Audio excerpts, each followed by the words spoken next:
Oddsdóttir, gjör svo vel. Katrín Oddsdóttir. Ég vil taka það upp og krefst þess að vera kölluð Oddsdóttir einungis hérna frá. En ég þakka bara fyrir þessar tillögur sem eru fínar.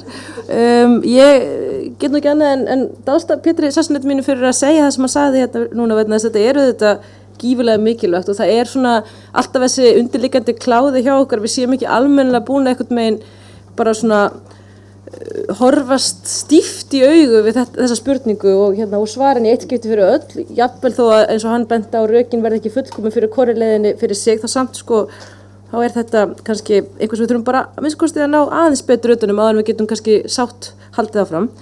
Ég ætla síðan aðeins að fá að renna bara í gegnum ákveðnar athugasemdir sem ég hef þetta sem komið, sem eins og ég segi sammála Silju, þetta hefur bætt mikið frá því síðast.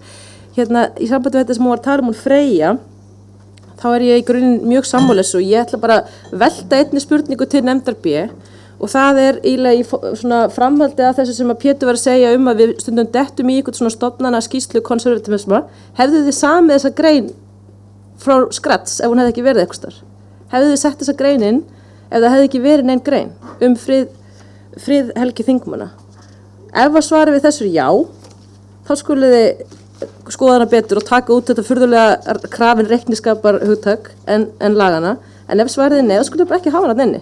Við skulum ekki í blindni, og þá meina ég ekki í, neikvæðri merkingu vonandi, bara halda áfram og áfram án þess að hugsa máli frá grunni.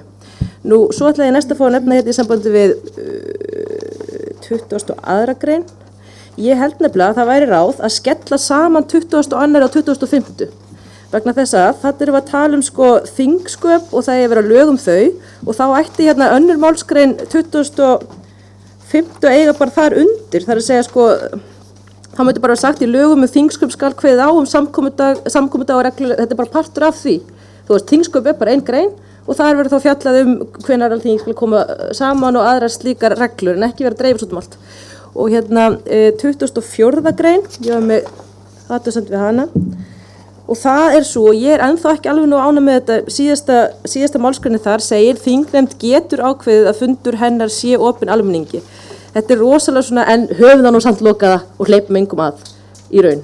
Og mér finnst við eigum að stýra fram hjá þessu, við eigum að reyna að opna okkar lýðræði upp og gátt. Hvað það sem þolir ekki ljós? Þingnefnd ákveður hverju sinni hvort fundur hennar skuli haldinn í heyranda hljóði. Punktur. Ekki gefa okkur það að þeir eigi vera lokaðir, en svo megum með einhver undantekningu kannski opna ef þeir eru þæg. Heldur, höfum þetta opið og þá höfum það undantekninguna ef á að loka. Nú, svo ætla ég að segja í sambandi við 27. grein. Þar finnst mér að hámarkstími í endilega vera þarna inni, ekki spurning. Og ég hef áður sagt og segi enn að þetta ætti líka við alþingismenn og í allra minnsta lagi nefndarformenn, víst að þar komið mikið vald. Fólk verður bara steikt á að hafa völd of lengi og það bara staðreynd. Og við erum að reyna að vinna gegn þessum eðlilegu briskleikum mannsins í stjórnsýslunni og þetta bara partur af því sem við verðum að gera og það á þá að ná yfir sem flesta. Svo vil ég tala aðeins 28. grein. Ég skil vel hvað þeir að gera, þeir eru bara að einfalda svolítið útfærsluna í raun. En það svona ennþá ákveðnir meinbugir á þessu, hluti til þetta sem vilji koma inn á að það þurfi þá að segja hvað gerist ef allt fyrir klúður. Það getur nú alltaf gerst að fólk bara einfallega ná ekki að koma sér saman. Þá þarf að vera bara skýrt blúprint það hvert við viljum fara. Hvernig, mér finnst ágætt þessi útfærsla sem þú talaðir áðan vilja að það væri þá einhver utanþingsstjórn sem myndi vera svona yfirliggjandi í loftinu og ef alþingi myndi ekki taka sig saman í andlitinu þá myndi hún bresta á. Og alþingi þyrfti út af þessu uppbyggilega vantrausti að koma með betri tillögu og þannig neyðast til þess að koma sér saman. Mér finnst það vera mjög flott lausn. Og ég myndi þá vilja sjá hann að skrifa þarna inn. Svo fæ ég svona pínu ágjör að hvað myndi gerast ef að forsætisráðherra myndi bara allt í ákveð að skipa 25 manna ríkisstjórn. Hvernig bregst okkar texti við ykkur þannig? Hann með meirihluta bakvið sig í þinginu.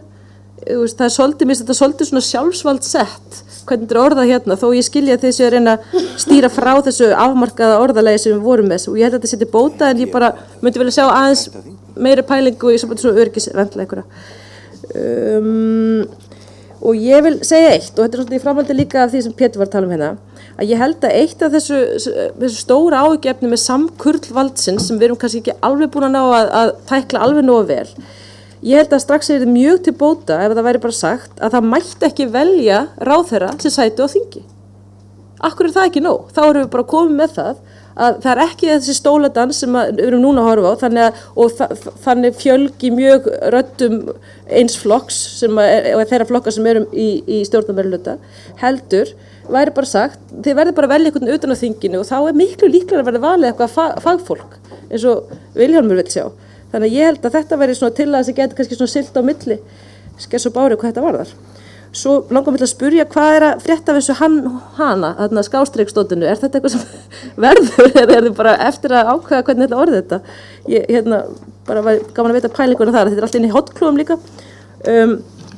Já, það absolutt þarf eitthvað tímafaktor í 28. greinina og annars bara gott hjá ykkur. Takk.